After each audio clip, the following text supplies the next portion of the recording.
আমি ডাক্তার মিলি। সবেমাত্র ডাক্তারি পাশ করে বের হলাম।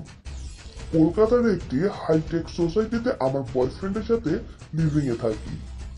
আমার বয়ফ্রেন্ডের নাম সুমন। সেও ডাক্তার, তবে আমার 2 বছরের সিনিয়র।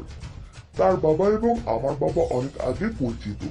ছোটবেলা থেকে আমাদের বাসায় আসা যাওয়া হয়। ছোটবেলা থেকে আমি দাদা বলে ডাকতাম।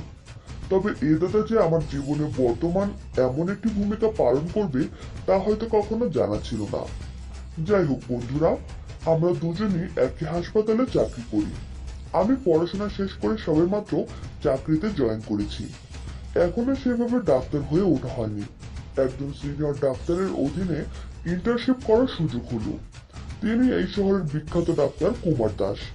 আমার বয়ফ্রেন্ডেরও ভারী সুনাম আছে এই হাসপাতালে, আর হয়তো তার জন্য আমি একটু এক্সট্রা কেয়ার পেয়ে থাকি। বর্তমানে সে একজন সিনিয়র ডাক্তার, তাই তার অধীনে বেশ কয়েকজন ইন্টার্নশিপ করছে। তাদের মধ্যে মেয়ের সংখ্যাটাই বেশি।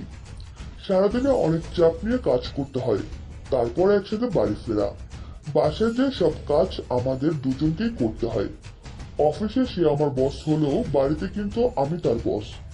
হয়তো ছোটবেলা থেকে আমার বাবা মা এবং সুমনের বাবা মা আমাদের দুজনকে একসাথে দেখতে চেয়েছিলেন।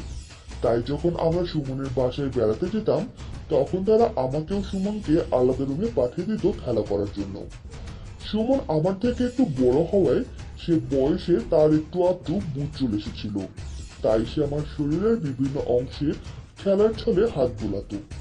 আমি তখন তেমন কিছু বুঝতাম না, বরং আমার ভালোই লাগতো। একদিন তো সে আমার ঠোঁটে কিস করে বসে। আমি একটু অবাক হয়ে যাই। আমি সুমনকে বলি, সুমন দা, তুমি কি করলে এটা? সে বলল, কেন রে, কি করেছি? এই যে তুমি আমার ঠোঁটে ঠোঁট মিশালে। কেন, তুই মজা পাসনি বুঝি? না সুমন দা, এটা কিন্তু ঠিক না। আমি দেখছি বাবা রাতের বেলা মার সাথে এমন করে। সুমন দা অতি আগ্রহের সাথে জানতে চাইলো, বল বল কি করে? আমি বললাম, কেন, তোমাকে তা বলবো কেন? তুমি আমাকে চকলেট দিছো কখনো? সুমনদা বলল, দাঁড়া, আমি আসছি।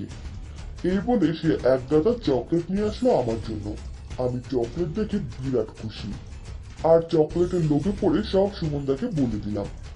যাই হোক, সুমনের সাথে বর্তমানে আমার দিনকাল খুব ভালোই যাচ্ছিল। ছোটবেলায় খেলার ছলে আমরা যা যা করতাম এখন তা সত্যি সত্যি করে থাকি। ভাবতেও কেমন জানি লাগে। একদিন তো অফিস থেকে ফিরে এসে আমাকে জড়িয়ে ধরলো। আমি মজা করে বললাম, এই সুমনদা, কি করছো? সেও মজা করে বলে, কেন, তোমার বাবা মা যা করতো তাই করি, চলো। দুজনে একে অপরকে জড়িয়ে ধরে হাসাহাসি করছিলাম। তারপর আমি বললাম, যাও ফ্রেশ হয়ে আসো, তারপর সব দিব। তবুও সে বাহানা করতে লাগলো। আমি বললাম, না, এখন কিচ্ছু হবে না, সব রাতে। সে মন খারাপের ভান করে চলে গেল ফ্রেশ হতে। এর ভিতরে আমিও রাতের খাবার তৈরি করে খেতে দিলাম। দুজনে খেয়ে নেটফ্লিক্সে একটি সিরিজ দেখছিলাম। রোমান্টিক একটি প্রেমের গল্প। হয়তো তা দেখে আমার সুমনের চেতনা জেগে উঠল। সে দেখে পিছন থেকে আমার কোমরে হাত বোলাচ্ছে। আমি কোনো বাধা দিলাম না। সে আস্তে আস্তে আমার পুরো শরীরে হাত বোলাতে লাগলো।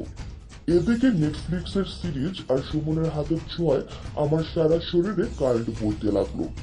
আমি সোফাতেই সুমনের উপর চেপে বসলাম। সে বলল, কি হলো সুন্দরী, তুমি এত উত্তেজিত কেন? আমি বলি, শালা, এতক্ষণ ধরে আগুন ধরিয়ে দিয়েছিস, এখন বলছিস উত্তেজিত কেন? এখন কিভাবে কি করবি তুই দেখ। আমি আর পারছি না, জলদি এ জ্বালা মিটিয়ে দে। সুমন আর দেরি করলো না, সে আমাকে আদর